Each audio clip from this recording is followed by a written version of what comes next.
Prenez le cas du Congo, la République du Congo et la République démocratique du Congo. Théoriquement, les deux pays n'ont pas besoin de visa. Mais si vous prenez les airs, vous prenez un vol, oui, par exemple d'Abidjan pour aller en RDC, vous êtes obligé de payer un visa et ce n'est pas donné, c'est peut-être 120 $. Alors que par le beach, vous n'avez pas besoin de visa. Donc ce sont des incongruités qui n'ont pas de sens. Prenons le cas du Bénin et du Togo. Ces deux pays frontaliers, vous quittez Cotonou, à 14 h, vous arrivez au plus tard à 17 h à Lomé s'il n'y a pas de restrictions. Mais les deux pays ont deux fuseaux horaires différents.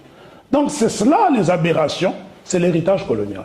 Il faut qu'à un moment donné, les Africains s'affranchissent de tout cela, de cet héritage néfaste pour se réinventer. Parce que le problème dans un pays comme le Congo, moi je le regrette. Le professeur Obenga auquel vous avez fait référence est un homme qui se réclame du panafricanisme.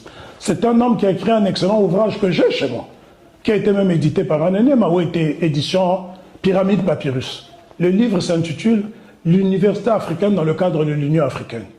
Citez-moi un seul département au Congo où on enseigne le panafricanisme, ça n'existe pas.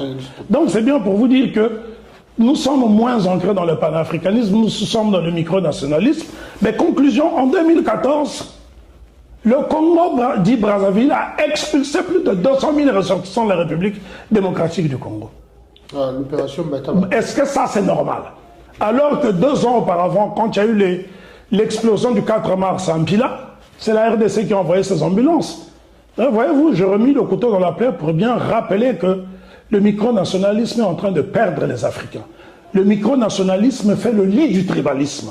C'est quand vous allez vous hausser sur le toit du continent, et bien quand vous pensez continent, vous ne pouvez plus penser tribu. C'est cela le panafricanisme. Vous croyez que les Nkrumah n'avaient pas de groupes ethniques? Les Lumumba n'appartenaient pas à des groupes ethniques? Ils se sont hissés à un certain niveau. Parce que le panafricanisme a été pensé par des Africains déportés, ceux de la diaspora historique. Des Afro-descendants, des Afro-américains, des Afro-caribéens. Et ils étaient détribalisés, ils ne savaient pas s'ils étaient Peul, Yoruba, etc. Donc, conclusion, ils ont voulu créer quelque chose de globalisant. Le panafricanisme, c'est une idéologie dont l'objectif est d'unir les Africains. Parce que j'ai appris un très beau proverbe au Burkina, chez le peuple Samo qui dit « Unis les tisons s'allument, séparés ils s'éteignent ». Aussi longtemps que nous allons cultiver nos particularités. Chaque être humain a une identité clanique, tribale, familiale. Je ne nie pas cela. Je dis simplement que dispersés, les Africains ne peuvent rien faire. Vous prenez le cas aujourd'hui des pays africains, on n'a pas honte de se faire convoquer partout.